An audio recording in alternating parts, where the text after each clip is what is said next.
So 30. Yeah, one and done. If it didn't go viral, fuck it. Oh, my first episode, like the first half of the episode, I didn't have sound. No And I was just like, I didn't have sound. I just like turned on the sound and I continued to ask questions. I didn't Right. give up. Keep it, leave it in, act like nothing went wrong. I like that, man. Yeah, I just had to, man. I had no choice. Like, I wasn't going to give up when I first started, That's patience. That's patience that I don't have. I'm gaining it, though. Yeah. Slowly but surely. Yeah. Okay. Yeah. Well, fuck yeah. Well, I really appreciate having you on here today. Yeah. We have Nathniel Amdor. He's pretty awesome. And how do I pronounce your last name? Amador? Or Amador? just, like, however you might. Okay. Don't think about it. Don't. Tell us your social medias, man. At Nathniel Amador Comedy on Instagram and TikTok. And just first and last name Nathniel Amdor on Facebook. Oh, awesome. Yeah, and I'm going to go ahead and try to share that link with you like I promised. Yes. Well, I'm getting that ready, man. Get all 15 tell of my me followers. Again, yeah, tell me when you started comedy again. 11 years. So 2015, January. Started at a room. I knew the name of it, and now it's escaping me. But it's no longer in existence. I believe it was like a black room. And, I bombed pretty hard. But do you remember the room? if you'd have asked me before this started, I'm sure I could have named it off the top of my head. Yeah, that is, I guess. It was on the south side of town. I can't even remember the host. But I remember I took my buddy and his girlfriend.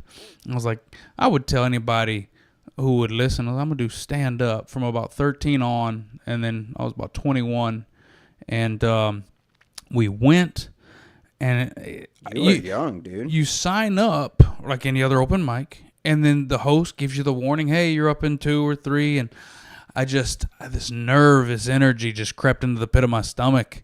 And I told my buddy, hey, let's get out of here, dude. Fuck this. This is whack. And it wasn't the most attended mic. It wasn't. Yeah. But he was like, no, man, like, we came all this way, and like you're going through with this. Oh, he forced you into it. Yeah, he was a good friend. We don't talk anymore, but he was good. That happens sometimes with friends. It's unfortunate, but you grow apart, Yeah. And I mean, no shade to the dude, but yeah, no, he told me to stick it through, and I did. And just never looked back, dude. I don't know. The longest stretches I went without doing comedy was probably my daughter being born. Took a little time off, wanted to be present, But, yeah, now it's kind of bugging me that I can't remember the name. But it's one of those things that, like, you're just lucky to find something that you like doing and you keep doing and you're good enough at it to, not get shit flung at you. It took some time to get there, no? Certainly. Anyone who starts off and they're good, they're either lying or they're famous now. Yeah. I don't know too many that just were like good off the bat. Yeah, I didn't. I certainly wasn't. I certainly still am not. So, It depends on who you ask. I'm pretty bad too. Yeah.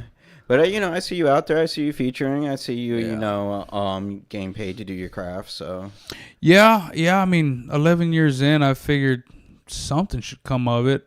I don't want to keep banging my head up against a wall. Like, there's, like, at the end of the day, you want laughs, right? And if you're not getting them, you can, like, find something else you're good at.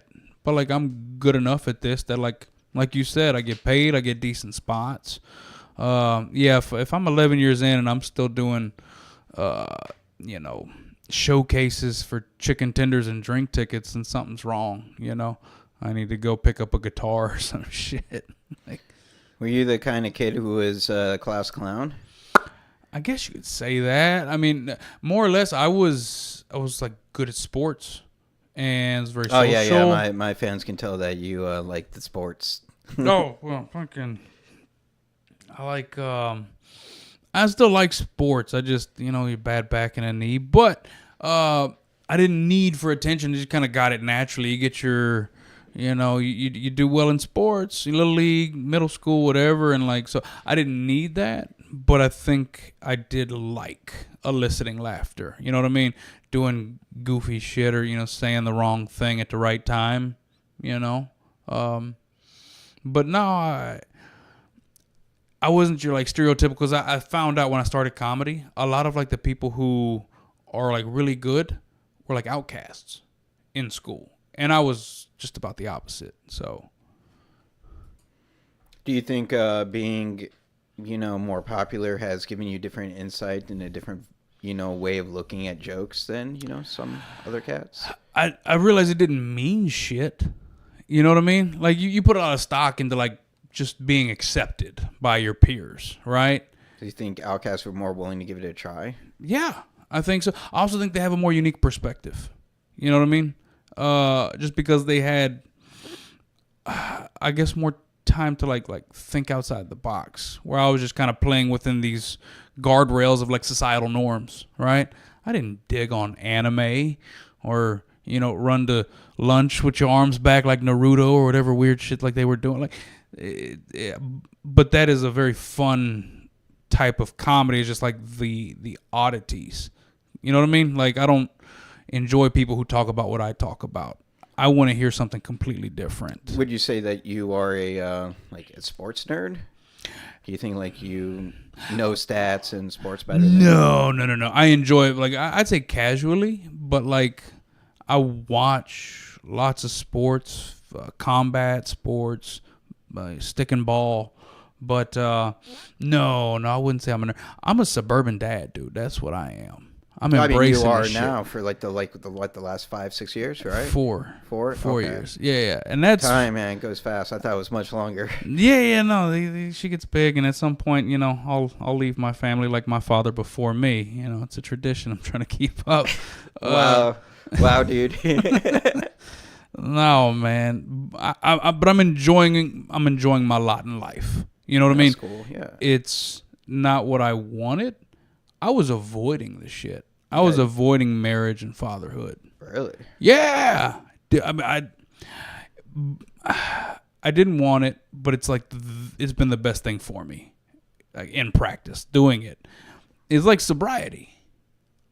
You try, you don't want to get sober, but once you get sober, it's like, wow, why didn't I do this sooner? And I'm not sober, but you get the point.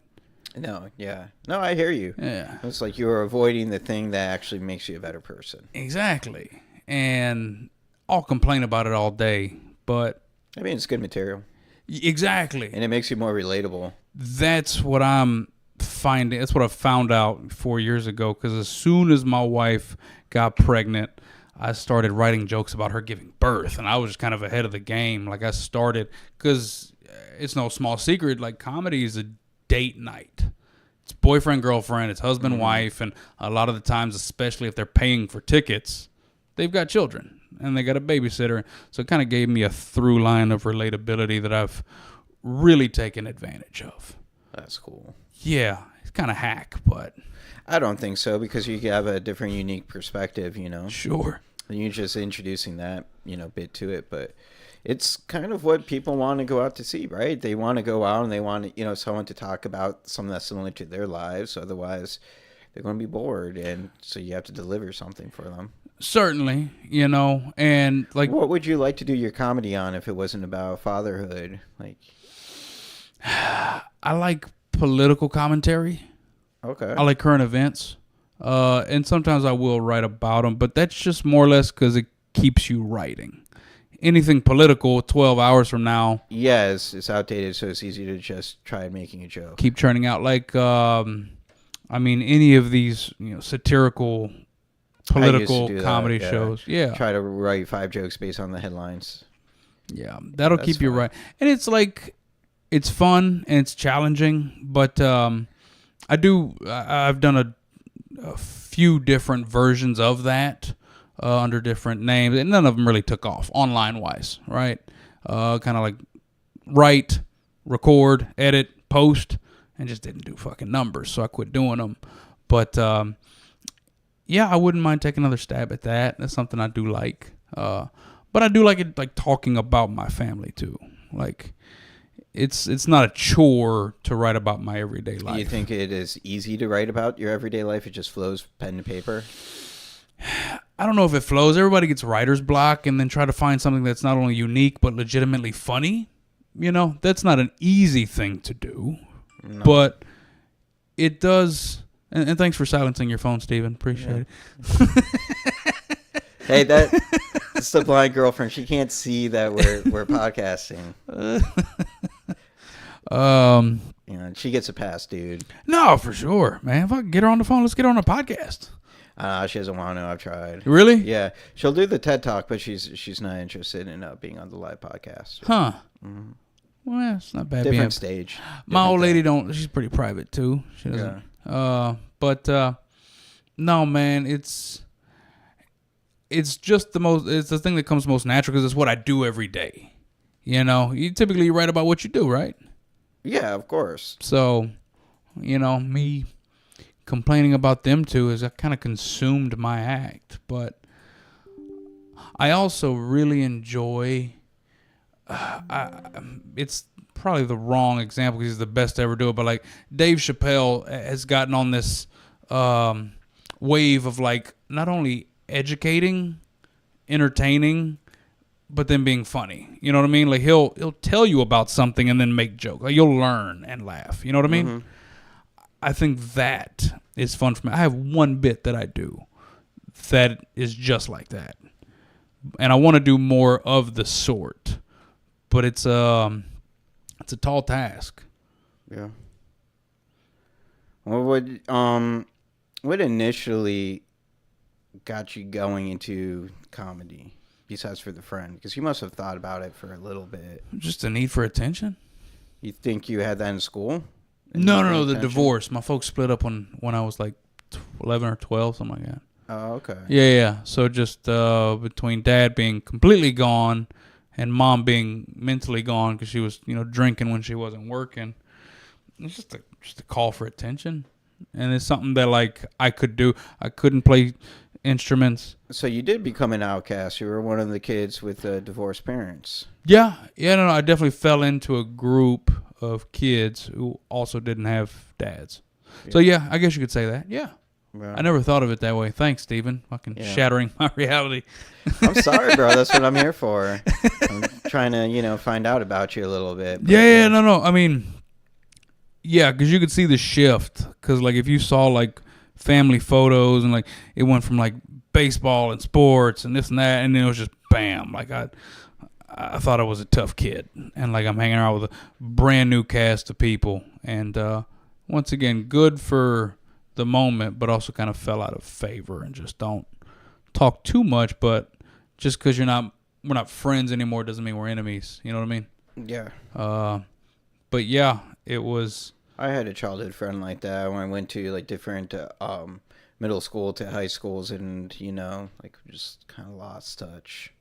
Yeah, it happened. So when I lived in a trailer park in Humboldt, Texas. I had two really good friends. One of them was undocumented. Okay. And the other was disabled. He was in a wheelchair. He had I don't know the medical term, but he had it's like bones wouldn't soak up the calcium, so he kind of like shriveled up and died. Oh, did he pass away? Yeah, he's in a better place.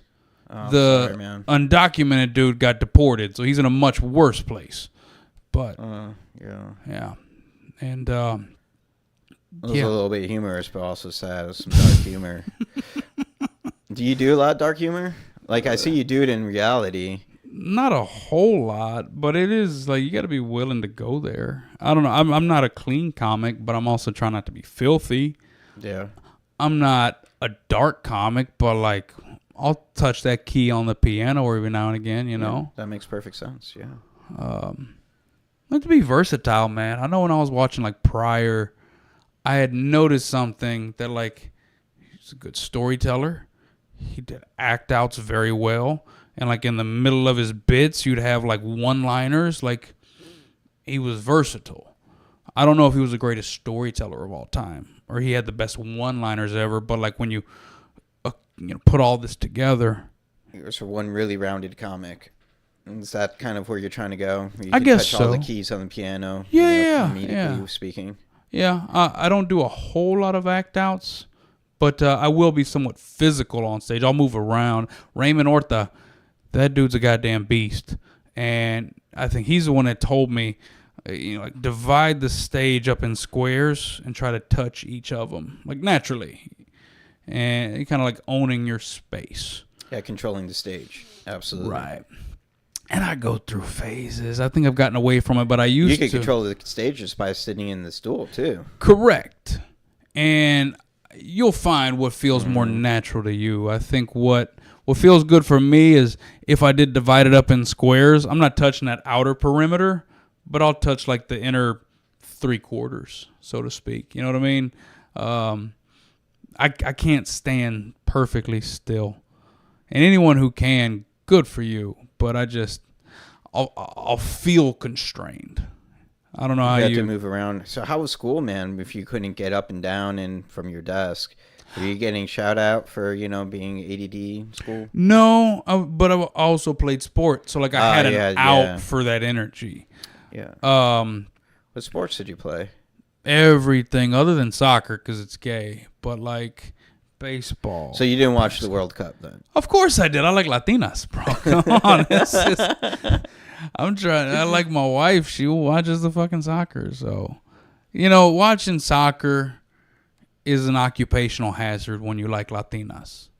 Yeah. You just got to deal with it, right? Like, it's like stepkids or domestic violence. It just comes with the territory. Have you ever had your car keyed? Not yet. Well, once that... I'll park next to my brother's car, and she won't know the difference between I was just going to say, once your blind girlfriend finds out. Yeah, once my blind girlfriend keys my brother's car. No, baby, not that one. I've only been, I switched spots in the driveway because she's angry. So she keys my brother's car. It's honestly, it's a sign of, like, you're doing something well. Because, like, I don't feel like any female keys a car of a man like she's not into. I could see that, yeah. You know what I mean? It's a crime of passion. Yeah. Yeah. That was a fun. You could put your drink on the table, Bredsky. No, you sure? All right. Yeah, that's... I'm going to take a brown bag off of it. I don't want to look like an alcoholic. Nah, you're good. Like, I was at the supermarket recently, and they put my olive oil in the brown bag, and I was like, thank God. Like, I didn't want the cops to stare at me while I was drinking this in the parking lot. Yeah, I'm a chef, not an alcoholic. Yeah. That's you bought olive oil at a gas station? No, it was supermarket, buddy. Okay. And they put it in a brown bag. Yeah. That's and I said to the cashier, thanks. I didn't want the cop to look at me crazy while I was drinking the olive oil in the parking lot. That's hilarious. Paper or plastic? I haven't heard that in forever. Yeah. Are you like kind of like conscious about like what you? If I can remember to bring the bags that my friend gave me, then absolutely we're using those bags. Yeah. But they don't stay in the car. I have to, You got to take them in. Yeah. I'll get lots of plastics. But I'll recycle the plastic. I'll make them trash liners. I'm cheap like that. I'll shit on it. If I see it, I'll call you gay. But I think it's like, it's good. It's necessary. We need more people like that. And my wife tried to make me more conscious about what I'm consuming and shit, right? Well, she got you driving a Subaru already. You're pretty good. Yeah, exactly. No, I'm going to graduate to a Prius here soon, buddy. I'm going to snip my nuts and put them in preservatives and put them on the mantle. But you'd be talking to a manager is like, excuse me. Do you know who my wife is? No, man. She so we don't drink out of plastic much anymore. When I say we, I mean me, because she's talked me into this shit, and now every now and then I see plastic fucking bottles in her car. The judging. It's because she converted me. Yeah, so she has to stay pure. I was the fucking raccoon, right? You can't convert me into this cult and then leave. Yeah, you gotta be the leader. At least be with me. Yeah. I mean, you leaded me to the promised land, but here you are. I feel betrayed. But it's all for the good. So I'm trying to ask you a question. Do you like? So you like Jewish? Yeah, I'm very Jewish. So like no Christmas No, sadly. In fact, I've gotten angry at podcast guests. for asking the same question. No. Just like I'd bring up Christmas and then get angry at them for having Christmas. Oh, you got tree envy? I'd be like, My tree's so big, dog. I'd be like, so you enjoy that Christmas? I'm like, I talk to guests. I'm like, oh, so you're Christian? It's like, not really. I'm like, but you got that Christmas, Yeah, right? yeah, no. I'm just American, dog. I'd be like, you got Christmas, so I didn't get Christmas. You got like presents and stuff. I didn't get presents. Yeah. And the guests would be like, I'm not religious. So we were never that religious, but Christmas was a thing, and it's even bigger with the in-laws because they're Hispanic and they really love their Jesus. But we had you remember those bikes that came out? They were like the choppers with the fat tires on the back. Yes, I remember those bikes. I got one for Christmas, Oh, dog. hell yeah. It was badass. You got to put up some light ups from underneath. Bro, I got so much fingering out of that thing, dude. My hands were moist for a summer. Oh, God. No, man. Christmas is cool. And like because I'm a kid of divorce, like holidays for the longest time didn't mean dick to me. I couldn't care less. And then now as a father and like my wife who, she grew up in a good home, like she really gets a kick out of this holiday. What's it like watching Little open up Christmas gifts? It's cool now. She's starting to really get it. Yeah. Like the presents and the this and the that. But, hey, I'm recording. Love you. We could put her on if you want. I can do the comments. Absolutely not. Yeah. Exactly. Hell no, I'm talking shit. See, that's what that's like. No, you don't give her fucking a free yard to speak. Oh man. And keep baby in the corner. Yeah. But it's cool because thinking back on it, like I had fond memories. Those memories just stopped. You see what I'm saying? Yeah, once your parents got divorced. Right. So like what does it look like for a kid to have those fond memories and then it just like keeps going? I don't know, dude. Because everybody we know is broken to some extent. Like, Yeah, I'm broken another way. I'm broken because my parents stayed together. Oh, okay. They like stayed together for the kids, like you saw them fight, and they like didn't I don't like know. each other. My dad loves my mom very much. But she's got really bad Alzheimer's and dementia, and Okay, that'll most do it. doctors are like she should be on hospice because she can't sit up, she can't eat by herself, she can't really do anything, she can't talk, she can't walk, and they're like you're keeping her alive with a feeding tube, but she's like really like not really there anymore as like a person. And my dad's like, we're Orthodox Jews, and if you could keep her alive, then we have to. right, it's like your duty. Yeah. And what's even worse is my mom used to tell me growing up, like, that if she ever had to be on machines to live for support, that she didn't want to live like that, and she would be preferred to have the plug, preferably, for whatever, like pool. Sure, yeah, I got you. Yeah, and my dad's like, nope, I don't remember her saying that ever. I was like, for whatever reason, she used to say this all the time.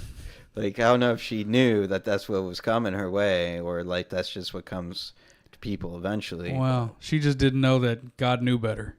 God damn, that was funny. Thanks for fucking bringing it down. But that'll do it. That'll alter your psyche. Even like you said, growing up in a good home, folks stayed together. He's an ideal childhood. Yeah. I mean, my dad loves her so much that he can, even foresee the taking her off life support. Yeah. It's his wife too. Like, it's my mom, but it's his wife, and he would feel very alone without her, even though she's not really there. But yeah, what do you really do? And he feels like he has this religious reason to preserve life, and that he has to. Right. And you disagree. I don't know. I couldn't make that decision, but I know what my mom told me, and that she told me she would prefer not to be on life support. And if it were up to you? I don't know. It's dark, dude, but like, if it was up to me, like, I think that hospice, because there's really no going back from that kind of dementia. yeah. and he won't even like listen or tolerate the word hospice. But there's also I don't want her to be in pain, you know. Right. I don't want her to, be bedridden and not be able to tell people about the sores that she has. Yeah. Like, she can't move, she can't speak, she can't eat. Sure. Like, I know that she doesn't have enough mental fortitude to watch an episode of Friends even. Well, I mean, like the lowest of the low show. Is I was what gonna I'm say, saying. who wants to do that shit to themselves? I'm saying like he's something that should be, fairly. Right. Easy to digest. Yeah, she Haha, can't. they're laughing. The track. Yeah, I get it. Yeah, and she can't, she can't do nothing anymore. Man, it's a tough call to make. Yeah. But like, I think I would want to respect the wishes that she's told me. That's what I'm thinking. Like, my mom said she didn't want to be put in a nursing home, but like, it's probably where she's going to end up. Yeah. Well, she should have treated you better after the divorce. That's what I'm saying. You got it, Steven. Somebody's on my team here. I don't know, man. I saw my grandma, so she had cancer, and she got tired of fighting. I think, I don't know, who in my family might agree, but like she didn't want to keep going because she was in Victoria, Texas, about 2.5 hours south, and she'd have to drive into Houston for regular appointments, and she got tired of it. So I'm done, and just kind of withered away, and did the hospice thing. And then maybe a year after, my grandpa passed because he just didn't want to live without her. So yeah, it might be something similar with your dad. Like, he's got this purpose. Yeah, maybe. He's not doing very good himself. He's in poor shape. Right. But like without your mom. Yeah. Who knows? That's why I don't, criticize him for it. I know how I feel, and I'm entitled to my feelings. I'm allowed to have that, but sure. I also understand where he's coming from. Brother, I'd be lost without my old lady. I wouldn't know how to pay the fucking Netflix bill.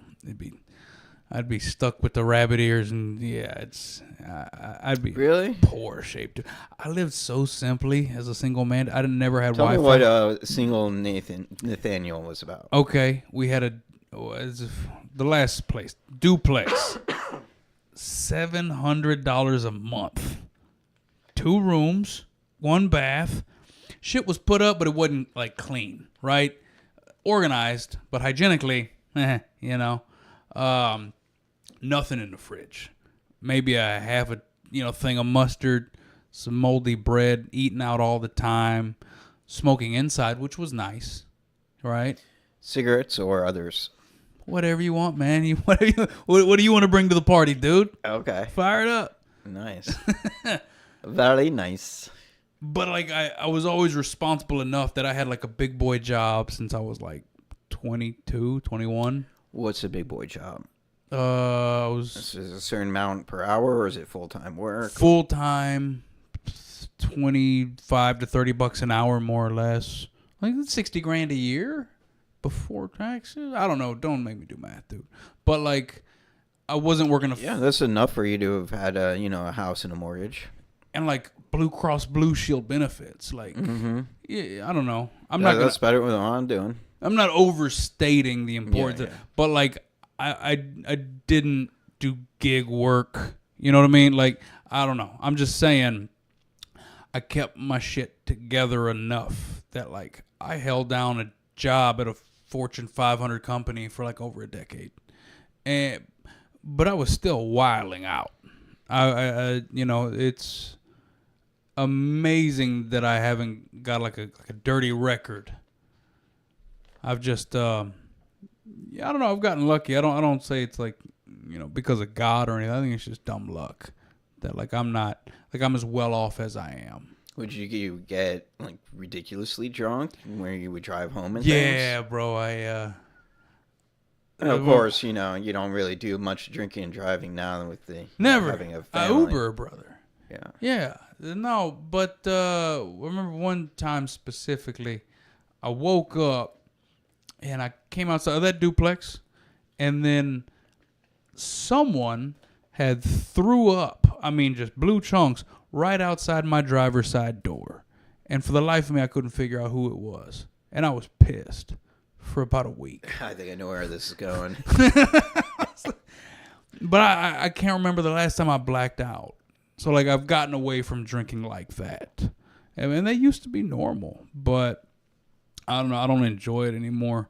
And yeah, like you said, you got a family now, so I'm trying Too much on the line, Certainly, man. And for what?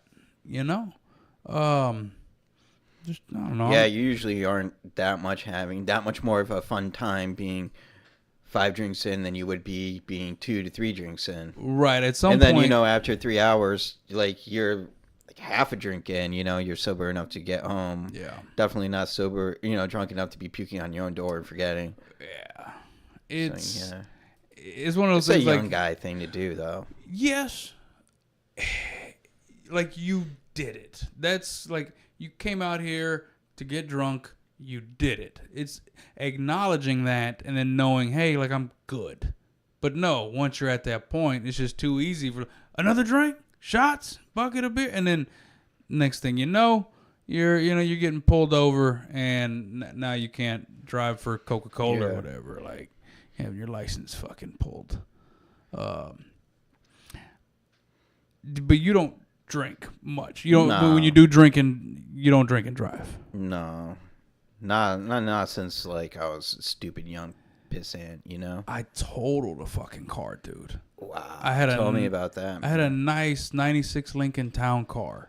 Beautiful. In, like, really, grandma's car. You know what I mean? Bought it, loved it, and I fucking around at some house party I had no business being at. I was supposed to be coming home, going north.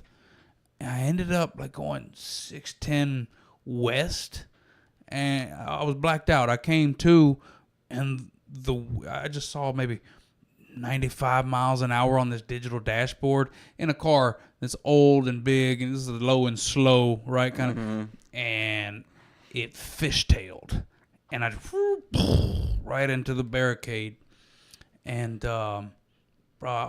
you're almost in shock. That was the first time I've been hit by an airbag. You ever been hit by an airbag? No. It's if you can avoid it. Oh, yes. That's one of my goals. Do not get hit by airbags. It's on the list now. So it was just shocking because you were at such a relaxed state, and now instantly, right? Bam. So I come to, and like I get out of the car, and it's not turning over. So I'm like getting out on this emergency, and the cars are flying by me, and like I'm picking up pieces of my car, and like it's gonna be okay. And hell, it couldn't have been minutes. How were you not hurt?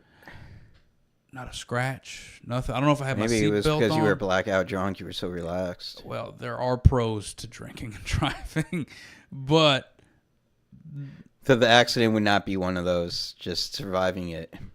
yeah, it was only, like I said, a matter of minutes until there was a tow truck that came.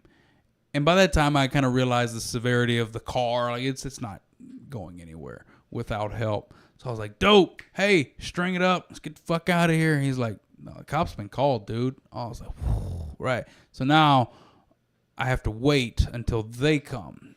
And once they do, I'm drunk. I'm aware of the situation. I'm just upset that I have to deal with the police now because I don't know what's going to happen to me. Yeah. I'm underage, mind you. I'm not 21. And a cop comes up there. I couldn't tell you exactly what I told him, but I had some attitude to me. I was upset. And then he quickly saw what I was bringing to the table. He's like, hey, bro, you're not in trouble for this. And which turned me into a fucking house cat. I was like, oh, really? Okay, sir. What? Yeah, okay. What? And how were you not arrested for drinking and driving then? I don't know if he just took mercy on me. I definitely didn't hit anyone. Well, I mean, you hit the barricade and you destroyed public property, right? It was probably still in decent shape. I couldn't tell you. I still have the little, to call it a ticket, it's just a little form saying, hey, minor vehicle incident. Like, I guess if they didn't witness the crash, there's nothing they can do. Bro, let me go. I had my fucking totaled car towed into my driveway where it sat until I sold it for scrap metal. And it was it was devastating, bro. I was scared to drive for a little bit. Like I couldn't trust myself.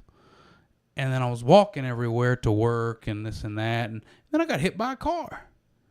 So I didn't want to walk anywhere. Damn. Yeah. Did you sue? No. Why not? If you get hit by a car, I mean, you need medical bills, right? I guess I got hit pretty hard, but like I was still like fine. I got a nice little scrape here. But it might be the reason why your back's so fucked up now. It's probably. I didn't even put two and two together. God damn it, man. You needed to go to the ER. See, you should have known me back then. I I'm would have learning- told you to go to the ER. The whole fucking Jewish lawyer thing. Oh, yeah. So whatever, if you get hit by a car as a pedestrian and you go to the ER, even if there's nothing wrong with you, you could sue for 3 to 4 times your ER bill. Wow. Like, let's say the ER bill is $10,000. No, it's probably going to be like $3,000. So you could get $9,000 just from being hit, just from not having insurance. What? Yeah. I had no I had idea. to pay $1,000 out of pocket, and boom, that's $4,000. I didn't have $1,000, but what I did, Yeah. I had like road rash, and that like the car hit my sides, and I mean rubbed me raw essentially. So I went home and like poured tequila on my belly. Why tequila, It's the dude? Why only not alcohol- rubbing? I didn't have any. Oh What the God, fuck? is this the same like bachelor pad? Yeah. So you guys had plenty of tequila, but no rubbing alcohol. That's what I'm saying. Yeah. Tequila heals everything.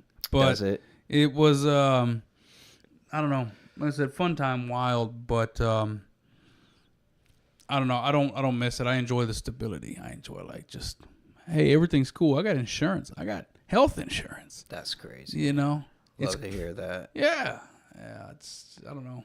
That's an issue for Americans. Where I'm talking to another 40-year-old, and he's like, "I got health insurance." I'm like, "Whoa, that's crazy, Right. dude." That's so. AT&T gave me 2 weeks of parental leave. Oh, that was fun. Paternal. Whatever. Paternal. Yeah, I heard you though. I know what you meant. Yeah. Which is like, and people are like, that's great. I was like, that's shit. Yeah, in Canada they give you like months. Yeah, That's both the man and the girl. exactly. Yeah, but So at least you got something. Like other companies would have been like, "Nope, this is America." I think I had the 2 weeks, and I took 2 weeks of vacation, or at least a week. I did something extra. Like it's really not enough, and I think that's why I'm a little more politically aware than I used to be. And it's just like the more you learn, the more it's upsetting. Yeah. And it's same down at the common person, and they're just getting, sidetracked with unnecessary conflicts and other things that just like, look at it here, abortion. Right. You know, like no one cares Nobody. about that subject. They've been talking about that since the 90s. And Yeah. people still feel exactly the same. Like something bad, something good. Yeah. At the end of the day, man, the thing I've noticed is the better a country treats its women citizens, the more advanced said country is. I believe that. Yeah. Because if you have your girls educated in college and, and Sure. very into civil rights, etc., then the whole country's being lifted up. Right. Because now they have money to take care of their children when, dad doesn't want to step up or doesn't make enough money, etc. Certainly.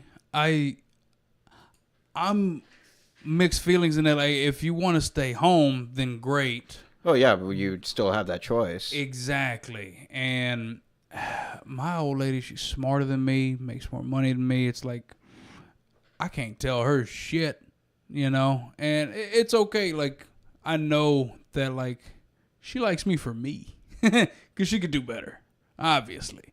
But she went to college, full ride. I'm funny. Well, Yeah. I ain't got much. Yeah, it's funny, guys. There's not much that we could do. It's just work on that funny, man. Bro, it's gotten me this far, but that is something I think about. It's like, what's this going to look like in 10, 15 years for my daughter? You know what I mean? Is college still going to be like a viable thing to do with like where AI is going? I mean, it depends. I'd say that it would be an experience for your kid that you'd want them to have. Yeah. I didn't go to college. Not even the parties? No. I didn't go to college either, really, but I went to Job Corps. Have you heard of Job Corps? I've heard of Job Corps, yeah. Okay. I don't know. I don't know why I have this impression that not as many people know about it. It's like a government-funded trade school. Yeah. Oh, yeah. So Learn I'll, to weld or some shit. Right. So I first went there to go to it was HVAC. Oh, that's a good career path, man. Yeah, I said That's a good fuck one. that. When I got there, I went to security. I learned Okay. how to be. I could only be a mall cop, and it's like I couldn't handle pepper spray or a taser because of my juvenile record, and I was like, I don't care. I want to be in security. I just enjoyed it there better. And I didn't learn a fucking thing. I graduated, but like I couldn't tell you nothing. But what I did do, I sold cigarettes. So because I was over 18, I could buy cartons at a time, and then just loose cigarettes. Bro, I walked 6 months of Job Corps. I walked out of there with a stack of cash I could not fold. More money than I've ever had in my life.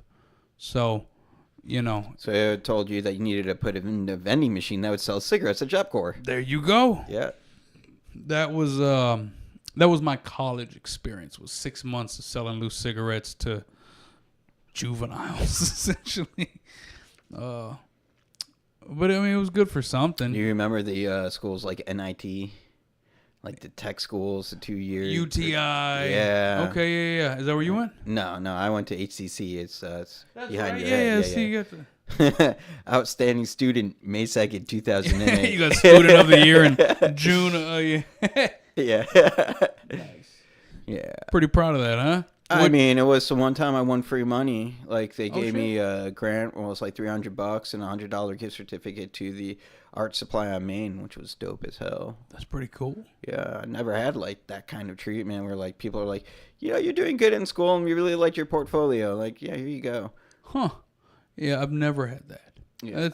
I mean, so you went to study like this, like AV type shit? No, it was graphic design, so it was more like the Photoshop and Lightroom stuff for the editing of the photos. That you saw. Right. So it's more of that than this. So you're not a fan of these like AI flyers and shit? I don't give a shit about the flyers because I'm a headshot guy, right? I'm taking Right. comedian headshots. There was like I remember when AI came out, there was like this big deal from like one comic in town. It was like anyone who's charging money for someone to take headshots is stealing from comedians because they could have AI headshots. And then I was like, no, man, I'm providing a good service at like a relatively low cost for, comedians to have headshots. Like I was charging like $80 at the time for like, a gallery of 20 to 50 images, which is great. Yeah, incredible absolutely. value. And now it's like people wouldn't use an AI on a headshot. Like, they would take my photos and like do AI filters to it. I'm like, I don't care. Like, dude, you do you. Oh, wow. But Yeah, you're just taking, a real nice I piece mean, of like art and then just like well, smearing I mean, shit over they it. would use like the photo for like content, and then like like 3 months later they're trying to make new content, so they take the same photo and apply a filter to it. It's like this doesn't look bad, I'll post it. I'm like whatever, dude. The enjoy I your voted photos. ring around it, or Like whatever you want to do, like take this photo and like make me look like I'm made out of wood, like whatever it is. I don't Yeah. know. And like I'm not hating on people for that. it's always bothered me. I've always been a headshot photographer, and I feel like I've done good there, and that people aren't really interested in doing AI with their headshots. They rather my clever idea. Did you see what I did with Jimmy Pineapple's photos? No. So I had Slade Ham. I did nunchucks. He was holding a pair of nunchucks, and I had Slade Ham behind him holding another pair of nunchucks. So it looked like he had 3 pairs of nunchucks. That's pretty cool. Yeah, it was hilarious. Like he's Goro from Mortal Kombat. Right. That's dope, man. Yeah. So, I'm experimenting. I'm doing cool things. Yeah, I'm absolutely. having fun. That's the best part of art is just trying out new shit. There's for the longest time I was just doing my act, and I think I've been offered to do a few like roast shows. I was like, nah, I don't do that. I don't want to do that. Yeah. And I did and wrote for it, enjoyed the writing process, did it, and came in second place. Oh, nice. And then I want to say I did it 3 or 4 more times and won each time. 3-4 times in a row. I was like, oh, this is something I'm really good at if I apply myself. And I've been avoiding this thing. Same thing with the kid and the sobriety and whatever. Like, It's just it's half the fun is taking the swing at the new thing. And as much as I don't like trying to come up with like skits and record them and put them online. When I'm doing it, it's not bad. Like, throwing it up there and then getting the reactions or, whatever attention you're trying to get, the viewers, all that, I don't think is half as fun as actually doing it.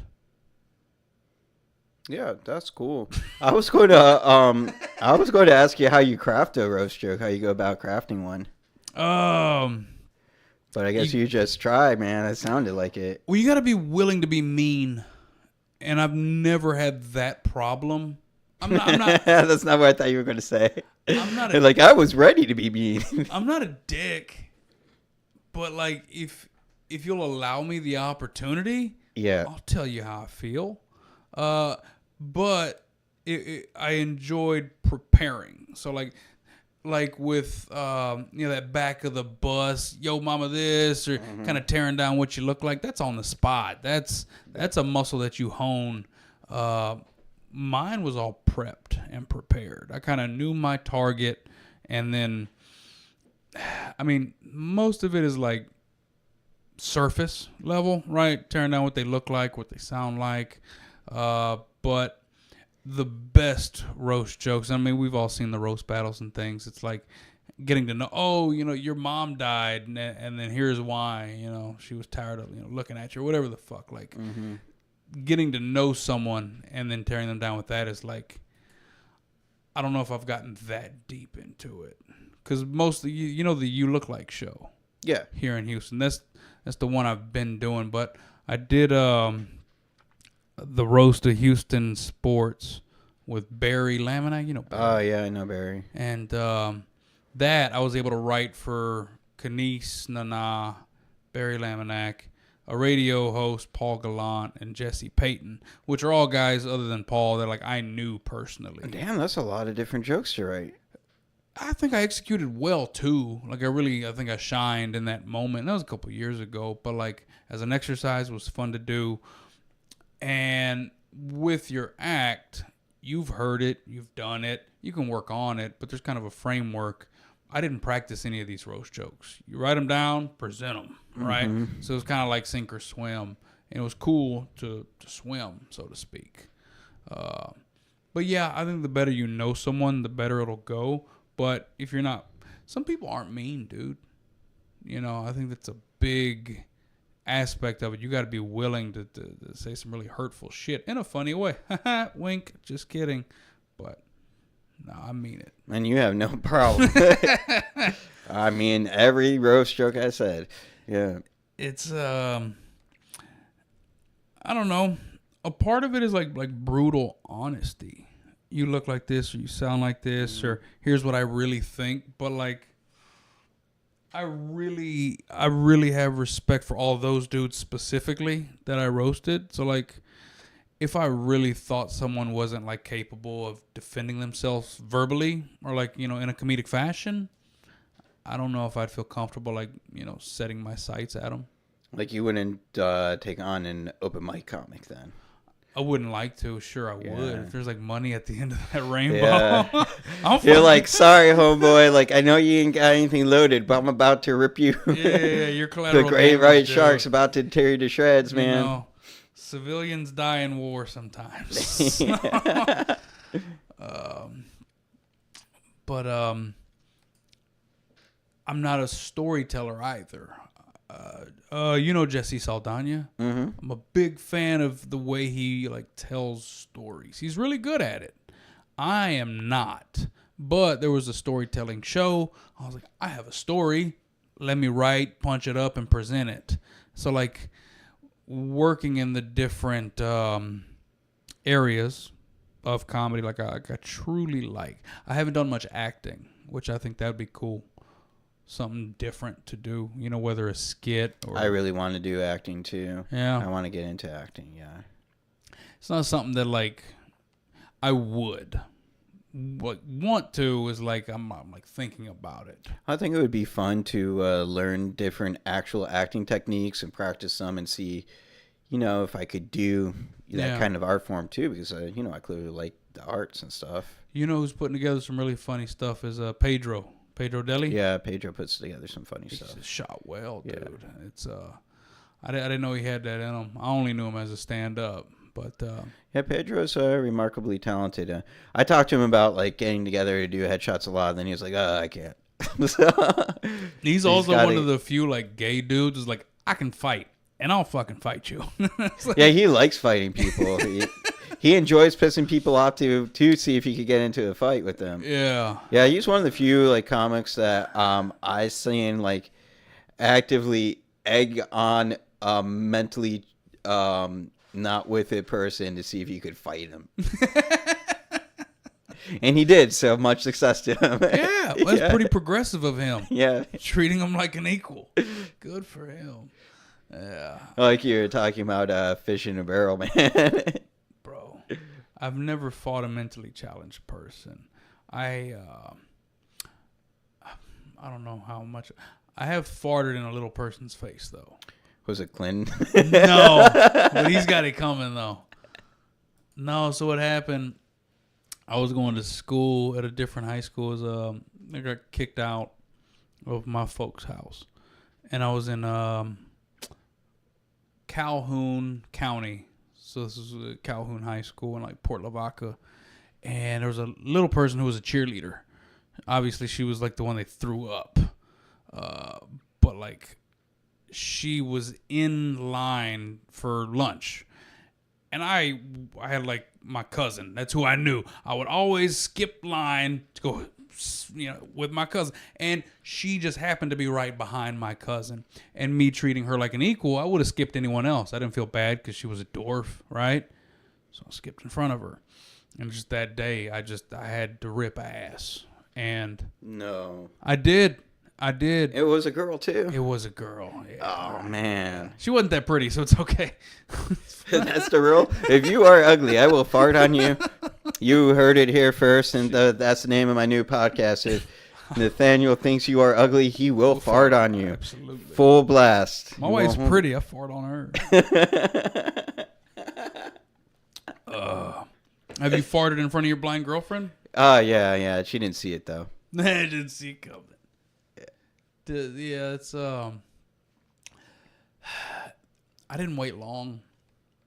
I think she said the second date I busted ass in front of her. Oh, yeah. I just, That was love. It's just like, I already knew. it's kind of like one of those things you got to get acquainted with. It's like, I don't know. It's almost like your religion. Like, hey, I need you to know this about me. I fucking fart. Like, it's not something you want to keep sheltered. I'm a stinky man. You find out your girlfriend's a Mormon fucking 2 months into dating? No. This is something you wanted to know up front. It's like, baby, before we go on the third date, this is something I need to tell you. Blast it, dude. Blast her. It's like, now, you want to go to Chewy's? Right, no shit. She was like, no, we're never going to Chewy's. Bro, lactose intolerant. Yeah, are you? You too? Is it a Jewish thing? It is for my brothers, but no, I do a good job with milks. I got you. I know, I think Asians, a lot of them are lactose intolerant. Yeah. There's a lot of black people who can't eat dairy too. Really? Yeah. So it's all the peoples except for white people who are pretending that they aren't. All right. But they are. No one could really handle dairy, man. It's not something people should be doing. I had no idea. I don't know how my parents didn't know either, but like every morning, like elementary school before I went, like Frosted Flakes was my favorite cereal. Mm-hmm. What was your favorite? Oh, I liked the Frosted Flakes. I really liked Cinnamon Toast Crunch. That was the one that I would rush to at the That's school. solid. Yeah. It's a bit much, but It's Frosted too sweet. Yeah, the cinnamon. I mean, it's just I need generic sugar cornflakes. Like, let's not go crazy. When we were kids, it was much more sugary. Absolutely. Yeah. But the milk's better after Cinnamon Toast Crunch. That's the best post cereal drinking of the milk, right? Mm-hmm. All right. Besides the point, it's a good one. So I would have this milk every morning before going to school, and then just had the worst gas in class. And like you're shy or like timid as a kid, you don't want kids to know that you're the one ripping these fucking horrendous farts early in the morning in class. So I would blame the fat people who sat around me. And no one questioned man. No one questions it, yeah. it. It's always the fat person. Yeah. I don't feel good about it. But you did that. But I did it. Yeah. I did it. Do you think eventually someone caught on and was like, no, this is Nathniel? Like, I was at summer camp with Nathniel. This smells like Nathniel. I recognize this. I recognize this flavor. I don't think so. I think I got away with it. I was pretty stealth, man. Yeah. I was. So all of your farts are silent then, because if you let out the sound. Those, dead giveaway. But no, these were, you get good. On the down low farts. If you fart that much, dude, you get control. You know. And it's because of your Frosted Flakes and your... It was the lactose. I still deal with it today. Avoid cheese and dairy? Fuck no. Okay. It doesn't ruin my day. It's just your short friend. It's just, everyone around me. Sucks for y'all. But, yeah, man. I am trying to, like, watch what I eat, though, now. I'm in my 40s now. I don't care about being gassy anymore. What about being, like, overweight? Is it, like... No, I don't want to be overweight, man. Because you're not. I mean, I'm getting there, man. Like, I've been binge eating foods I shouldn't. But I've been pulling back, and I'm active. Like you saw, I got that pull-up bar. I got... I jump rope after work. I go for walks, Shit. hour-long, so. Hour-long walks. Yeah. Is it like 30 there and like 30 back? Or So, like no, you have to I won't walk in this neighborhood. Are you fucking crazy? So what I'll do is I'll drive to the, Houston Arboretum early morning on a Saturday. Is that how you pronounce that word? Arboretum? Yeah. Yeah. I've seen it. Arboretum. I'm just... How do you think it was? Tell us. Arboretorium. Arboretorium. There was no atorium in there. I see. It's like a garden, like greenery type thing, right? Mm-hmm. Yeah, I've seen them, and I'm just like, I'm not going there. I don't want to confuse myself. It's really nice. I park by where the people do the memorial jogging track. Yeah. Because it's free to park there, and then I'll walk, the mile to the Arboretum, and I'll walk in the Arboretum in school. They got some paths, but it's mostly shaded overhead, so it's not as hot. Beautiful. Yeah. But you got it down to a science. Hour in, out. Yeah, about. I'll do more or less, Not but bad. Jump roping's cool too. Yeah. I used to box, and I got a punching bag and a jump rope at the house. Oh, that's so cool, man. I got the gloves, I got the pads, I got the jump rope. Oh, well, let's get after it, dog. Yeah, dude. You wanna? We can hit pads. I don't want you to hit me, though. No, I got the training pads. The training pads, you hold them up. So you're holding mitts or I'm holding mitts? We could do both, man. Okay. Hell yeah. We'll switch. Yeah. All right. No homo. Yeah. You gotta, man. That's great exercise. Like, I had certain combinations I'd practice. Okay. Like, there was one that we called the Oscar de la Hoya, because it would be like all hooks. We would start low with the hooks and then slowly travel upwards while hooking. Sure. But like, foof. Yeah. Foof. That's good form. Your elbows are in. Foof, yeah.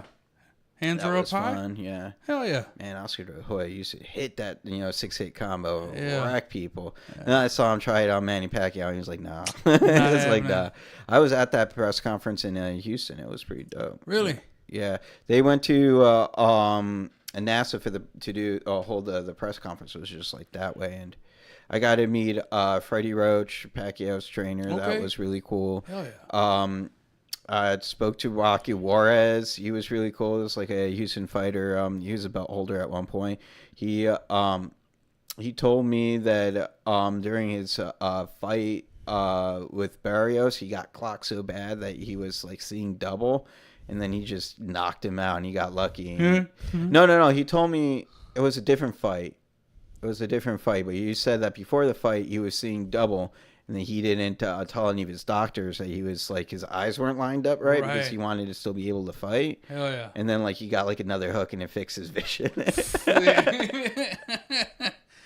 Like you hear like crazy shit like that. You got set straight. That's fucking good, man. Oh man, that was cool. I was like athletic, and I enjoyed the few like amateur fights that I had, but I don't think I had. Oh, that, you like, actually boxed? Yeah. I don't think I had that like fighter in me though. Oh, okay. Like when you see the best of the best like combat athletes, there's a bit of like fighter in them.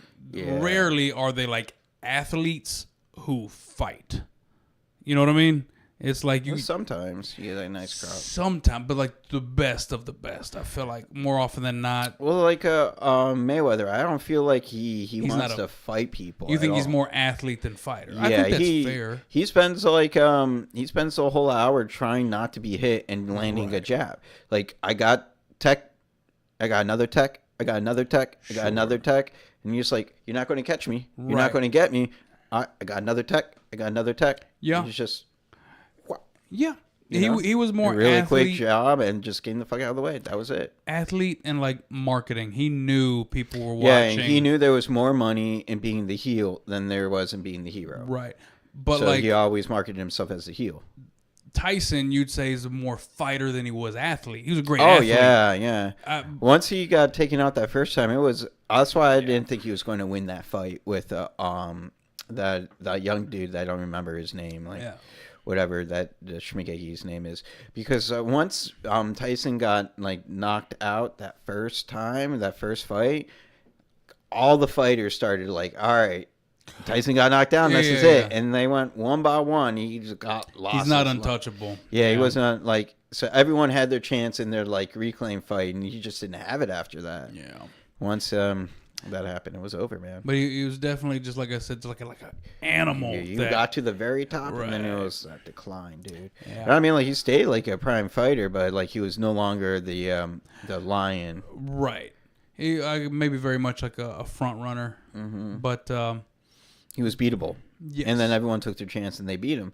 That's why I didn't think he was going to win that fight. Now he's 50 and he was already getting beaten. He was already not Tyson anymore. right. And It's that kind of was, messing me you up know- that I can't remember who beat him too. I know his name. It was Jason something, I think. No, it was a black dude. Oh, you mean the first dude to beat him? Yeah. There are black Holyfield? Jasons out there. Holyfield, I think. No. That was Before Holyfield. before Holyfield. I don't remember. Yeah. I can look it up. Yeah. Yeah, let's do that real He, quick. the dude lost his mother or his father before the fight, and maybe it was his father, and his mother was like, "Don't fight this guy. Like, what's wrong with you?" And it was like the biggest upset. Oh wow, it's one of the most Googleable things. It was James Buster Douglas. Buster Douglas. I remember Buster Douglas now. That's yeah. what it was. How are you going to forget that? Yeah. But yeah. But yeah, so I did like 4 amateur fights technically, and I beat one dude twice. That's cool. So you took some losses then. Yeah, it wasn't anything severe. It was like, Now, amateur fights is the only time you're allowed to lose. That's the problem with boxing. You have to be perfect. Yeah. And then that was right around the time my folks were like really on the out, so it fell apart quickly. You were little kid boxing. Yeah. Dude, those little kid fights are so fun to watch. Bro. Have you ever seen a pair of 8-year-olds box each other? Yes, They're just as like, a matter of fact, I have. The whole fight's just doing this. And whoever knocks the other kid down first wins. Right. Or cries. Yeah. Or sometimes you'll see them both crying and they're still punching. Yeah. You wonder why this kid can't focus in class because he's concussed. Yeah, that's funny. They're so entertaining, though. But- oh, my goodness. I didn't spend a whole lot of time in that world, so I don't want to speak out of turn, but it felt gross for some dads. Like, like those like little league dads are like cussing at umpires and like way too involved. It's kind of like that with like boxing dads and their sons. And it's just it's almost like it's like a similar path where like moms and like pageant daughters. Oh, yeah, I can see this where you're going here. Yeah. It's just, it's not something that. Don't you think dads in any sport, football, baseball, I think they're probably the same way? There's a healthy way of doing it, like anything else. But like boxing, because like with baseball, there's a team of them, right? You can only get away with so much. But like if it's your son, you're like, fucking hit him. Like it's more direct and intense because of the nature of the sport. But from what I saw, dude, it was gross. Like, I don't know. I would, if I had a son, I'd put him in boxing. I'm not better than that. You just wouldn't be so gross about it. I mean, a part of you has to, like, you don't want your kid to get hit, right? But, like, you also got to know, because I saw some dads did not, like, see that their son was just, like, either not into it or just, like, naturally soft. You know what I mean? So this fucker, maybe he's a painter. You know, maybe he's gonna learn to play the flute. Why do you have him in boxing? It's just not. And they're trying to pull something out of their kid that they don't see. You know what I mean? Do you feel like that was you? No. I enjoyed it. I liked training. I think, and I'm kind of talking with broad strokes, but like as a man, I feel like getting hit every now and again is good for you. Okay, yeah. For me, I do it to myself. I like concuss myself with the overhead bin on the airplane or some shit, like standing up too fast. On purpose? No, just not realizing that it's slow. I'm like, ow! Like, I need a reset. oh, dude, like, so I was in blind girlfriend's house, and like I was trying to find the bathroom, and there was no lights on. I walked right into a fucking wall. That's funny. Walked right into the wall. Does she keep the lights off? No, she'll keep the lights on. Okay, Yeah, like you said, like it's not dark. She just, yeah. Okay. But like she knows her apartment, you know, like Right. it's one of the few places that, you know, she feels like I could just walk wherever in the school. Right. Like she wouldn't have walked into the wall. And this was over there in wherever she's from. That was in her before she moved back to Costa Rica in her apartment in Sugarland. Yeah, okay, I was gonna say because like Costa Rica, it's like concrete walls. She lives in an apartment, so it's probably is, right? My old lady's from Guatemala, and I've been to like a third world country where there's like volcanoes and like earthquakes and shit, and like everything. It's not wood with drywall. My coworker is from El Salvador, and he taught me all of the different words for the Central Americans that they have for each other. So. Oh yeah, are they like slurs? They're not slurs per se, but there's definitely not words that, like, if you're not from the region, that you can just throw around comfortably. Well, let's throw them around. Fuck okay. So he's half El Salvadorian, half Guatemalan. So he said for Guatemala it's chapins. Yes. And for El Salvador he's a guanaco. Huh. And my Costa Rican girlfriend, she's a tica. I gotcha. I haven't heard this other two, but I know Chapin. Yeah. She's a chapin. Bro, so oh, dude, chapin sounds so bad. Yeah. Like I'm constantly telling my coworker, like, you stupid chapin. He'll just like, he'll just start laughing because it's so wrong. right. It feels like you're in the know though. Mm-hmm. I tell you, I've never felt tall. I'm like 5'7" on a good day. Mm-hmm. Where you get shorter or taller? Bro, I guess with my back problems, I'm probably getting shorter. Oh, dude. But sorry, I felt tall in Guatemala. Yeah. Bro, I could have played center for their national basketball team. You know what I think? This is my personal opinion. I think that those countries, as a staple, you grow up eating rice. And in America, as a staple, you grow up eating, like, white bread. And there's just more vitamins in white bread. Think so? And that's why, because most people are poor. And most people are eating the staple. So that means like bean and rice if you're from Central America. But in the States, it's probably like peanut butter and jelly on white bread or, like ham and cheese on white bread. I guess I had chalked it up to they just haven't been like conquered in the way that like Mexico, America, like there's more of a mixing. So like, let's say more Native American people, which are smaller. Well, there's more influence of like European or African or Hispanic, so there's more of a mix where like you get a more variation. Your average American can range from fucking 6'5" down to 5'5", right? But like in Guatemala, they look like Guatemalans. You know what I mean? Like they haven't been mixed as much. So if they were naturally short people, they haven't been mixed with a taller race of people. So I think they were just short. Like my wife being from there and her parents and the grandparents, they're much closer to their indigenous people than I am mine, right? There's been so much more breeding from outside. I thought on that shit was cool. I was like you're so much closer to your lineage. And they took that as like that was like a bad word. And that was like due to colonization. Like indigenous was a dirty word. It was barefoot mountain people. Like we have culture and we have houses with air conditioning. Exactly. How dare you? Yeah. But I think just less mixing was what I thought it was. I didn't think it was bred or right. But you might be right. Less white people influence. Yeah. But you went to HCC. You probably know better than I do. I don't I know. went to I don't know. I probably had more mingling with different people at Job Corps. well, definitely more criminals for sure. There was plenty of those at HCCs. Don't worry. Uh, but But yeah, yeah, I man. know what you mean. But yeah, she wants like to go on vacation and shit. Did y'all go on vacation as family? No. Me neither. I think No. we went to SeaWorld once, and like we like fought the whole time. When I say we, my parents, Yeah, obviously. your family, yeah. But I mean, there wasn't like a yearly, and she wants to go on vacation all the time. Yeah. We've been to Disney World twice. I think that's a girl thing because my girlfriend so? always wants to go on vacation too. Well, she wants to go sightseeing. Yeah, she wants to go places. She's just not, happy just not doing shit. And I'm like, oh, let's do it. I'm going to die soon. I don't give a Really? shit. Yeah. You're on board. Yeah, why not? If I'm not like, worried about the car or some shit, but yeah, why not? I'm going to die soon, like I don't care. And I don't mean like soon. I mean like 80 years or so. But Right. You're relative, 40. yeah, 80 years. Give me 120, buddy. The advances in modern medicine. I take enough peptides.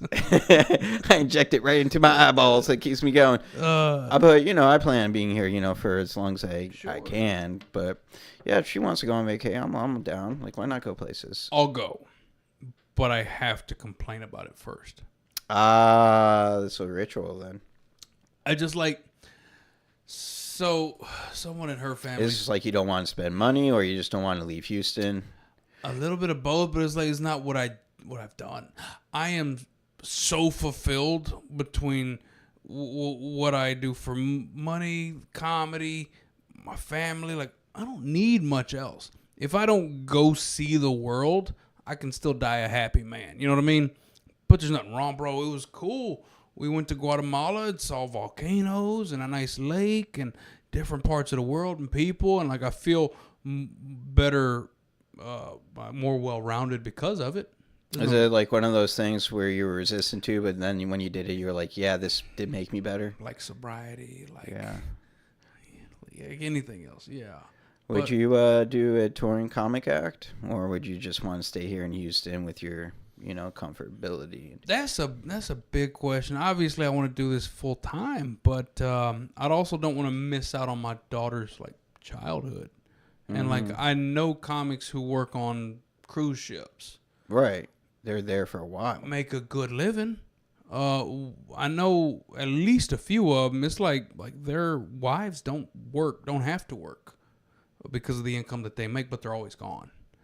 And I don't think I want that. But it's the same thing with the road. Just because you're not on water, you're on land, but you're in fucking Wichita or, You got to hit up 5 to 12 different comedy clubs over, the next 5 to 12 weeks to make that money. It's just, you're gone. You can't really come back. Yep. I mean, I'm still chipping away at it, putting stuff online, writing, and like, it's inevitably what I'm working towards, but being presented with it, would I be willing to take it at the expense of everything it costs? It's a high price point. It's a question I'm not like prepared to answer right now, and maybe that means I'm not fit for it. And like, if that's the case, that's fine, dude. But there's nothing wrong with being happy in your current sitch. I really don't want to. I don't want to miss my daughter, dude. My wife too. I really enjoy what I've got, but like, yeah, dude. Like, being able to work for yourself, being able to get paid for your art, it's like, it's freeing. It's also like, I've always had a 9-to-5 since I was like 15. I've had a job, and having to like drum it all up myself. Well, is it difficult to do your 40 hours a week and then go out every evening to? I don't go out every evening. Oh, even if you're doing it 3 times a week, it's still taxing. Yeah. I get out enough that like I feel satisfied and like I haven't gotten rusty, but I think right now the focus needs to be more online. And I've gotten millions of views. I mean, here and there. It's nothing consistent enough. That's really awesome. But I've done it. What gave you the most traction on those viral videos? It was Pedro and Randy. It was me dressed as a MAGA hat fucking conservative with what you talking about, man? I can't believe. And then It was Pedro. also. Oh, I saw some videos of you like doing like yourself, like I'm that guy. No, I'm that guy. Yeah. Is it those videos or? Yeah. Okay. Yeah. But I think it was during Trump's first term. And Okay, so it was a while ago. well, the MAGA hat is what got the most attention. People hate watching it, and either they're for it, they're against it. A lot of people got the comedy in it, and it was just kind of a back and forth, a dialogue I wrote, edited, shot, posted. And, It's amazing. yeah, it was cool, but I had gotten away from it, and maybe I'll get back to it. But that was the most views, and it did feel cheap because it felt like people were just watching because of the hat. You know what I mean? And I didn't want to. Maybe that's at my own fault or detriment, but you wrote the skit to have the hat. I did because I knew I could do the voice, and I knew it was just two buddies who obviously were different and thought different, and they just being boys, just talking shit to each other, basically, was the idea behind it, and I enjoyed doing it. But yeah, I opened up for a guy named Radel Ortiz, and he's Dominican from New York. Dude has been doing skits online. I think maybe Instagram's where he started. I could be wrong. Amassed a following from 2017 up until now of like 2 million followers just on that platform alone. Which platform was he using? TikTok? I want to say it's Instagram. Instagram? But collectively, it's probably, closer to 10, here and there. Doesn't fucking matter. The point of it is that he focused all his energy here, got the following, and he's been doing stand-up for 2 years. But he's playing the sold-out clubs because he said, hey, y'all like these videos? I'm going to be in Houston. And I opened for him. And the people go out there, they see him, they love him, and he was funny. Like, he worked at his jokes, he had an act, and, like, he related to his audience. And But it wasn't as polished as someone like you who's been in there 11 years. yeah, I mean, you could say that. But also, it's like there was a celebrity aspect to it. He didn't have to be that polished. He'll figure it out, you know. And he'll make money while he figures it out. That's the important part. So I think in this city specifically, more black comics get it. Like, how many comics that we know, that we work around, like, have decent followings? More of them are black than white. It's not like an entirely race thing, but, like, They know how to push their social media harder. I think they understand the importance of it. Mm-hmm. Like my A-Leaf comic friends, they're always pushing their social media. I'm getting tagged in things three posts a day. Yeah. I'm trying to figure out how to turn it off. I'm like, I want to support you, but I don't want to see these stars anymore. I've unfollowed a few comics. We're still friends, but like, yeah. I mean, even like Jesse Payton, who I work with a lot. Mm-hmm. He's always posting, always promoting. It's like, that's where the energy needs to be focused. But at the same time, like I said, I'm trying to be present as a father and a husband. Do I want to be constantly posting stories? I don't have a social media manager. Yeah, it's tough. I'm content. By no means am I like complaining, but it's just like. But you're trying to figure out how to balance it. How to get in the online, and balance your family, but still do it. In certain respects, I'm working against myself, but I'm also maintaining my sanity. Yeah. But it's it's one of those things. It's like Arnold Schwarzenegger. He's fucking bodybuilder. He's Mr. Olympia, right? A few times, and he still works out. He doesn't need to, but it makes him feel good. The same reason I get up, same reason I do stand up, same reason I create and put shit online here and there. So it makes me feel good. And at the end of the day, like, this is why you started it. It's because you like doing it. And when that shit goes away, then you'll never see me again. Mm-hmm. But as long as I enjoy it. You look like you're having fun. I try to. You look like you're having fun tonight, man. It's been cool. Yeah. Yeah, this is fun. I'm glad that I reached out, and this is cool what you're doing, dude. Yeah, I appreciate that, man. I've been working for about 1 year now. This is 30th episode. Man. So I've been at it for a minute. Hell yeah. Yeah. It's one hell of a milestone, dude. Yeah. Fuck yeah. Yeah, I'm pretty glad of it. But I want to make a skit with you. We should do some comedy improv things. I got some ideas. Okay. Yeah. Like here either and now? Or like... Oh, yeah. We're going to wrap up the comedy and actually do some recording. Okay. End of the podcast. But so wait, I have some ideas. Is that like what you normally do, or is this like... Sometimes it depends. Like Jimmy Pineapple, he asked me, did you write these skits? I was like, yeah. And he was like, no. Yeah. I was like, okay, whatever, man. That's cool. But like I did some really cool stuff with Timely Rain. Yeah, we did some skits too. Okay. So, yeah. That's dope, man. Yeah. Yeah, it's... I've also started like posting on Facebook, dude. Yeah. Little trendy things. That meta money, dude, it comes through. I don't know how to get that meta money. I don't have that many views yet. I thought so when I had that one. It was the Bud Light. Whenever Dylan Mulvaney advertised, and everybody turned on Bud Light. You remember that? Yeah. It was that the Pedro and Randy about the Bud Light thing. Did like 1 million views on Facebook. People laughing, mad, happy, whatever. And then I thought for the longest time they just saw the amount of views, started and threw ads behind it, right? So I thought I was just getting pennies off of that revenue. Find out I'm getting a little bit for everything I post.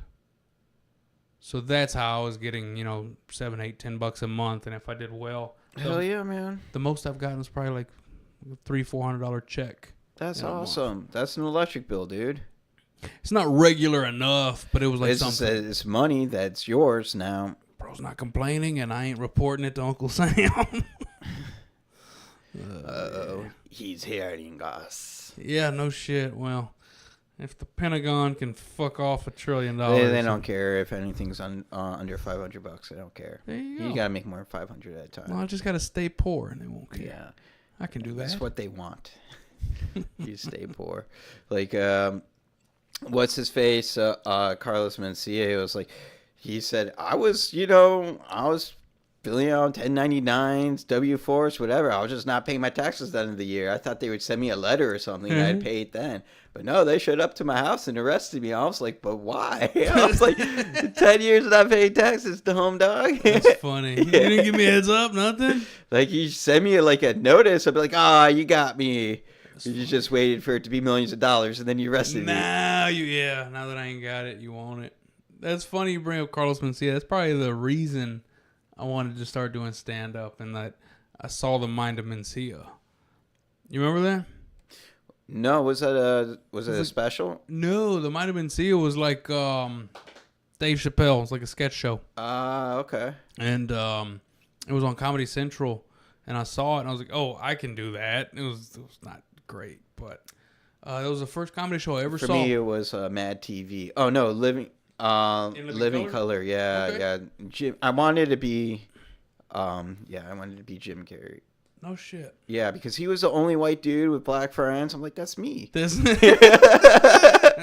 he was funny and weird, and no one cared that he would, have like the, just be like really weird. I'm like, that's me. Yeah. Like, fire Marshall Bill. Yeah. I can see that. Yeah, it does make sense, though, because you're a little bit older than me. I'm 33 this year. So you're 40? I'm 40. I'll be 41 in September. So, yeah, it makes sense. I didn't have, like, an older brother. Why do you look older than me, bro? It's just... It's that kid, dude. Hard living, drugs. No, the kid's making me better, dude. I get that a lot, dude. It's fucked up. So I turned... You look like his stepdad, bro. Right? I'm embracing it too, man. I got Hey Dudes and fishing Magellan shirts and shit. But hell yeah. When I turned 33, my wife was messing with me. She was like, "Happy birthday, Grandpa!" Yeah. And then here comes my daughter to my defense.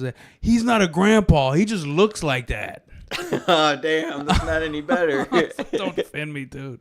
And then I drop her off the next day at daycare. The next day. And this little girl, I mean, she's a little bit older than my daughter. Had to be like 5 years old. She comes up, and kids, they'll say anything, right? They'll tell you about your nose hairs. Bro, she's like, "Hey, are you Maya's grandpa?" I was like, "Fuck you, kid. I'm getting this from people who don't know me." You're not that old either. Bro. But I've always felt like an old soul, and apparently I've always looked like one too. Oh, so, damn. yeah. It was that boxing while you were in elementary school. All those punches to the face. Shit. Yeah, man. Oh, man, that's crazy. But yeah. All right, give people a chance to know where to find you again. All your socials. Oh, yeah. At Nathniel Amdor Comedy. I'm also doing Orange, Texas on August 15th at the Jeff Hartman Center. And then I'm doing the Houston Improv August 20th at the Houston Improv with Mario Salazar and Juan Villarreal. That's so dope. Humble, Texas on the 22nd of August with... hell, I'm headlining with me, goddammit. Yes. I'll be at Charlie's Watch Bar, Humble, Texas. Show up. But, yeah, till then, dude. All right. I really appreciate you being on. I'm just going to plug myself. I'm Steven Rosenbaum. You can check out my website at owenstevensphotography.com. You can find me on Instagram at Rosenbaum Draws. You can find me on TikTok at Rosenbaum Draws, but check out Arbom on TikTok. It's also TTNOMP. That's the name of my new podcast on TikTok. You can always check me on my YouTube channel. That's the name of my new podcast. I'm out here. I'm doing shit. You can catch me sometimes, doing film, comics in the wild, or some other shit, making skits. Really appreciate everyone, who's tuned in. This has been a lot of fun. Really appreciate you, man. It's been a hell of a time, man. I'm so glad to have you in the studio, man. Those photos were so dope. Yeah. I'm so glad you said yes to all my ideas. Sometimes people are like, no. I mean, why not? Yeah, Why not? You're good at what you do, man. And Thanks, man. they came out really well. And it was hard to pick from the whole 50 or 60 that we took. It was like 60, yeah. You said yes to all the ideas. You're like, let's do both. Yeah. I'm like, okay, you want? I will. Yeah. I really appreciate everyone out there, man. Y'all have a good night. Peace. Peace. Yo.